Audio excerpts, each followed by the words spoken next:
impressive, and the two duking it out are Lima and Dabuz. Lima was able to take advantage of that upset that Teaser took over Shattuck. We were talking about it earlier. And Dabuz, meanwhile, just meeting his seed, you know, the slight upset over Mutace, you would call, but they generally go pretty even. Right. The last few sets that these two have played, though, have not been particularly even. Lima's won the last 3, from what he told me. And the last time they played, it was Rosalina. The 2 before that, it was the Olimar, and that is what Dabuz, in this case, the Alf. He always plays the Alf. He's a quirky guy. Going back to that one. Yeah. Oh! Now, if you are just now tuning in, apologies.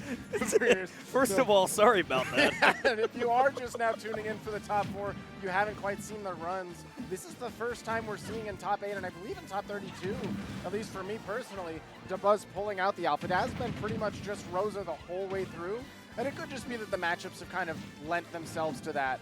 But I think also a little bit of the, going into this set versus Lima, like you said, with that set history, definitely don't blame Dabuz for bringing this one out for the occasion. I mean, you have a lot of merits in this matchup, right? I don't know if I necessarily call it a good or a bad matchup either way. I think that both of these characters have a lot of merits in how they can attack the other. And in Alf's case, how he doesn't get attacked. It's tough for sometimes Bayonetta to deal with those lower profiles, but Lima right now not having too much of a difficult time, does get that first stock, of course, plenty of damage built up, and there is a blue Pikmin ready to go, but never mind that, just go one further down the rainbow, you'll find the purple Pikmin. That will take Lima into the blast zone for the first time in this set.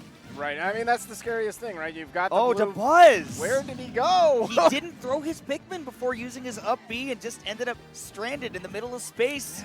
Yeah, like gravity. I was going to mention that, that purple Pikmin also being on deck means you have to worry about the threat of, the attack as well as the grab when that blue's on there. But when you leave all of the Pikmin in your party and start flying under the stage, that purple Pikmin's a little bit too heavy to carry all the way around.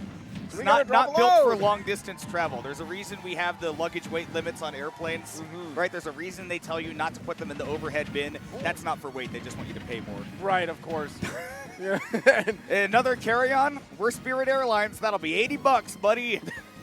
And you get what you pay for, too. Yeah, exactly. It's not a lot. They have you sitting in bucket seats on those flights. And right now, Dabuz in the hot seat, as it were, 96%. Lima just needs one more solid aerial to finish off this game. Love seeing him use all those resources out there just to make sure that Dabuz has tons of hitboxes to contest with. And yeah, at this point, just one stray back air can do it. Lima can also just hit him with a couple of combos. Jabs can do it, forward throw eventually, because obviously Alf, he's not a big guy. He's not heavy either. No, probably the opposite of both of those things, as close as you can get. Wow. The Nair almost doing it, but not quite. They really did gut that one, huh? Yeah. not the way it used to be, but that back air just as sweet, even on the sour spot.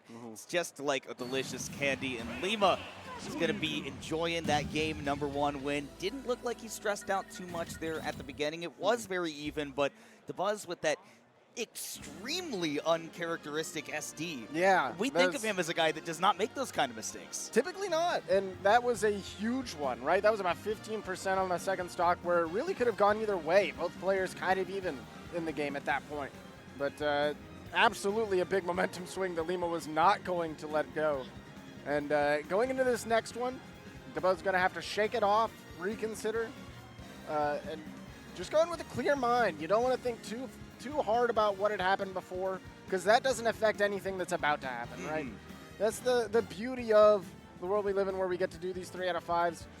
And even in a 2 out of 3, you take a step back and think, hey, that last game, it happened. It's on the scoreboard, but that doesn't affect at all the next gameplay that I'm going to bring to the table. Right. Did I mess something up in my approach to the game, which is normally where Dabuz lives and dies by, right? Did I make a game plan that is powerful enough to negate whatever my opponent is bringing and take me to the victory? And to that extent, I don't think we really have a good answer, but you definitely can't say for sure that what he was doing wasn't working, because again, before that SD, things were pretty even, and then, it's just kind of hard to not run out of steam after that and just go for that mental reset, take the rest of that game to just focus in. Game number 2 is going to be coming up. Like you said, it's on the scoreboard, but that is not the end of the set. You can really tell Dabuz was thinking about it for a moment, because he cocked his head to the side like a puppy that had just heard a new sound. I love to see that. Like, oh, wait a minute, what was that? But going in, like you mentioned, this character, I think, probably the one to go the distance in the matchup, at least, between this and Rosalina. Both characters definitely have their merits, like you mentioned, in the matchup, but I feel like the frame of Alf, oh Lord, please! The frame Help of Alf, him. Typically, we do love to see a little bit low profile, and usually this character does a great job of anti-air and air-to-airs with the sword-like Pikmin that you have access to, so you're going to hope to see a little bit more of that if you are a Dabuz fan and they're seeing him pull out that purple as a punish on the whiff smash attack from Lima. This is a great start for Dabuz. Definitely not in dire straits at the moment. And again, you know, this is kind of what we think of Dabuz as a guy who's not going to get out to like a crazy big early lead or anything, but somebody who's going to stick with you the whole way through, wait for you to make a mistake, capitalize big on it, and they're a little bit of a forced error right there. Lima tossing out that witch time. Good read on where Dabuz was going to try to throw out those combo starters and was able to close out that first stock, but now it does need to get things to begin on the second because Dabuz built up a lot of extra credit. Ooh, this could be a big combo starter for Lima, though. Great defensive DI from Dabuz, going straight up and jumping out of the scenario. Everybody loves to talk about Dabuz as a really good defensive player, right? And that's definitely not untrue. You see that right there. I've always posited that what makes him tick as a player is that he's just so good at stopping you from executing your game plan. And oftentimes that does end up with him playing in a way that really puts a lot of focus on his defense. Right now, Lima trying to turn up the offense on his own, chasing Dabuz way out there as we've seen so many times, forcing that tech. Oh my gosh, he burned so many resources, it does get scary. Yeah, I mean, that was a situation where Lima was out for blood all the way there in the blast zone, and Dabuz still holding on to the end. Potential for the reversal, but Lima holding on. High percents for both of these players. I think, yeah, both in a position where next hit could be a stock. This could be it with a back air, but great use of that whistle. Get that invincibility, or the armor rather, through that back air. Does make you feel invincible as an Olimar, though. You're like, I should have been off in space. I don't even need the ship at this point if I'm getting hit at these percentages. But yeah, whistle coming through, let Dabuz live a little longer, but did not give him the opportunity to put on that extra credit.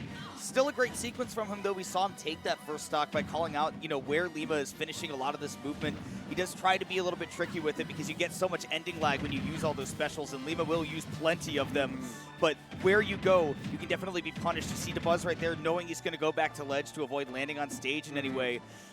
But, I mean, man, did build up a ton of damage. This game, too, looking like it might go down to the wire between two guys that generally don't go super back and forth in sets. And I love the thought process of Lima running off the stage with the witch time as well to try to catch a Pikmin throw, aiding Dabuz in the return. Now Dabuz has an opportunity. Errant Pikmin tossed, but doesn't quite catch Lima that far off stage. Can we punish the regrab? Can we get to the other side? No, we're just flipping and flying about, making you look every which way, trying to do a bit of magician's sleight of hand, but Dabuz was not falling for it. Dabuz, much like Billy Mays advertising the big city slider, no more flipping and flopping. No more. How's that for a deep cut? Everybody talks about Billy Mays and OxyClean, but everybody forgets about the big city slider. That's definitely a deeper cut, for sure.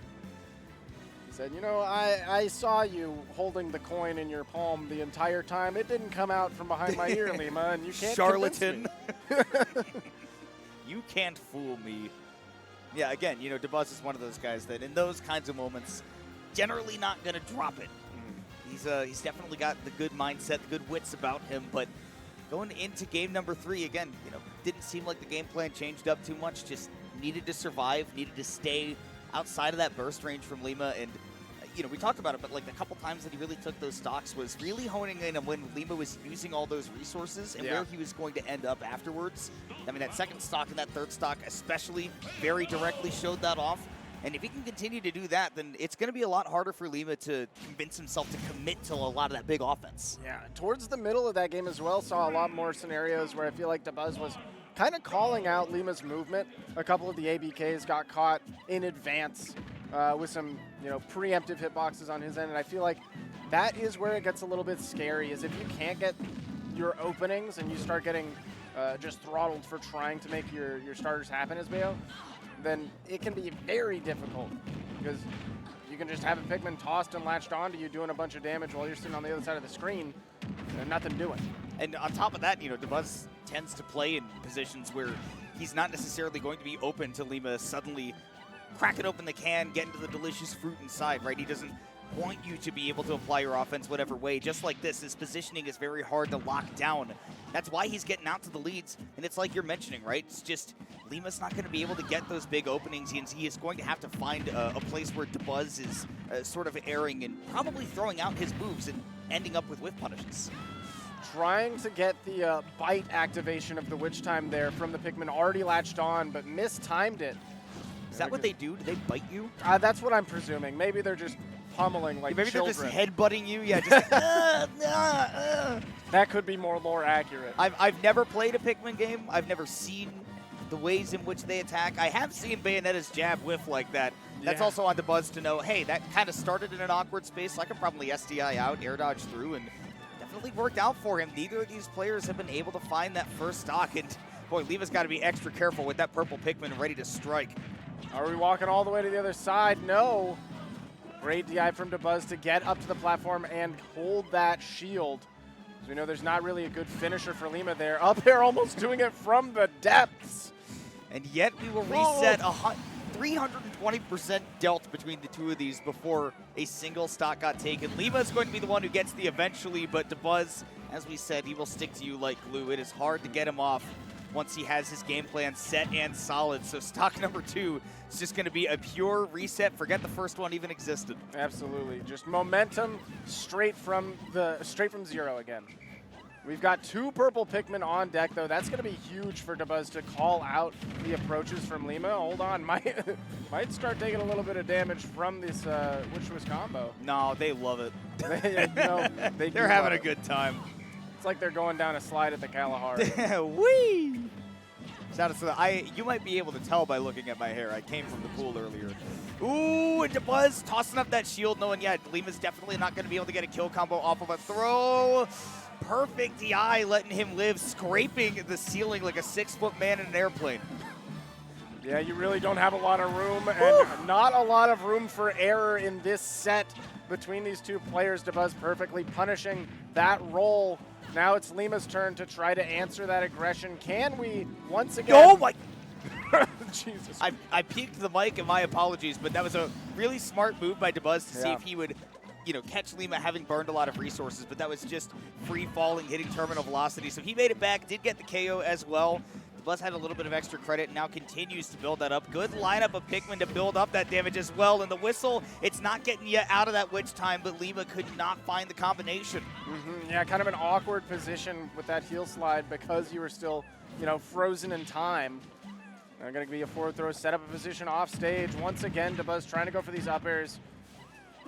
Lima is living too. I was starting to get concerned about those dwindling resources, but good use of that Nair, getting himself back down to the ground. Dabuz has Lima primed to take a big hit from that purple Pikmin if his spacing is just a little bit off, if he gets whiff punished.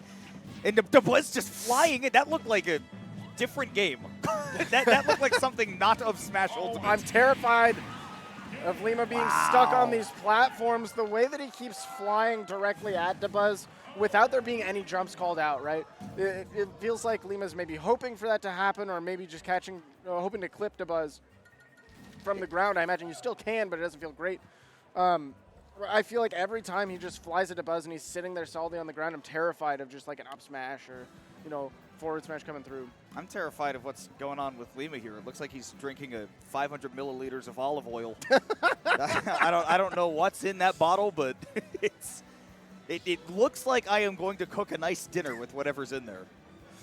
I could tell you. Pan-seared pork chops. Do you want the lore or do you want the bit? You know what? Give me the lore. From what I know, it's green tea. Oh, okay. Why did they put green tea in an olive oil bottle? Great question. That I could not answer to you. Just trying to be a little mysterious. The world is like a wonderful place. Previous low tide city we saw, or maybe it was a low tier city. I think it was. Saw somebody with their glue bottle they brought. Oh yeah, low tier city 7. That was not Halo, was it? It was the other Mii Sword Fighter. It was Mystic, I think. Yeah. Yeah. That sounds right. That was a heck of a set. Boy, goodness gracious. Lots of history at these LTC events, and we're going to continue to make some here today. Dabuz still wants his shot at winning in LTC. He's fallen short a few times, right? He's gotten second at that low tier City 7, right? Going down to Tweak, second at Low Tide 2021, where he lost to MK Leo, even though he got that first set win over him. Yeah. Couldn't close out the tournament, and he really wants to be sitting in that winner's side of Grands to put himself in the right spot to at least get one before the tournament series is over. Yeah, I mean, this tournament series in general has always been Dabuz, always the bridesmaid, never the bride kind of vibe. But he is probably best poised that he has ever been for this one. Definitely in a good spot. And I mean, he looks like he's been playing really well too, right? Not everybody who's been here this weekend has been on their A game. Lima certainly has been, even though I was talking to him earlier today. He sat down next to me and he said, I've been so bad. I haven't played in a month. And like when I came here, the only games that I played have been in bracket. As I was like, does. and you're still winner's side? And he was like, yeah. I was like, okay. Yeah, well, I mean, whatever you say, bud. Did manage once again to fall victim to that up smash. It is just Lima flying right into Dabuz's no-fly zone. He is quite the air traffic controller with these Pikmin out here. He has definitely been on top of that. I mean, we mentioned it earlier, right, that it was largely taking note of all the times that Lima was using a lot of those specials and where he was going to end up when he was in all that ending lag. But now it's just all the times that he goes airborne. And you can't exactly play a grounded game as Bayonetta in this matchup because those Pikmin are going to take over so much of the stage. And if you have to hit those Pikmin, that's going to put a lot of hit lag in your combos that will mess up all of the timing that is so crucial to playing Bayonetta. Yeah, you're not going to get the same follow-ups you want. You're going to give additional opportunities for SDI. In general, it's just going to be a rough time. Dabuz managing to find way back on the ground. Two purple Pikmin still intact. One trying to fight the way back onto the stage. Shout out to Byron. Hope he's doing well. Lima's getting acquainted with his zone. But no longer he has exited the Myron zone, a place that many people cannot escape from. It's a vortex that you just can't see into. But Lima getting Dabuz onto that second stock, but still sitting at a hefty amount of percent himself. So definitely going to need to find a big opening, and the witch time is not going to give it to him. Yeah, not quite close enough to catch the captain along with the Pikmin. Oh, and just the forward smash raw, up close and personal. That didn't seem like there was any setup whatsoever. He just believed in his heart that Lima was going to get hit, and it worked. Again, you know, Dabuz has just been really, really solid on calling out that positioning from Lima, and a lot of the crowd wants a Dabuz W, even though this is, once again, Lima's home territory. He's back home for the summer. He's been over in North Carolina for college, and back home, and didn't want to commit to the full drift out with the forward airs, knowing that he was dwindling on those resources, didn't want to end up in a rough spot, but percentages continue to climb on Dabuz. This game definitely not over yet. Lima! I'm terrified of a down air hitting there and you being out of resources, but not worried in the slightest. Dabuz didn't even have a Pikmin. No, well that'll make it easier. What an air dodge! He's the one. Neo. When's Okay, Dabuz going to hit him with the throat? That witch time is so incredibly stale, we can't even get a normal to connect afterwards. We live in a different world. 156. Lima still struggling to close out the stock. All he needs is a jab, even a forward throw for the most part. And he was looking for the jab, but yeah, with the witch time, he'll get what he wanted. No way the that DI! doesn't kill. Are you kidding me? If Alf ate like one less sandwich earlier in the week, then that would have killed. Absolutely. And here we are, though. We managed to make it to the last stock here.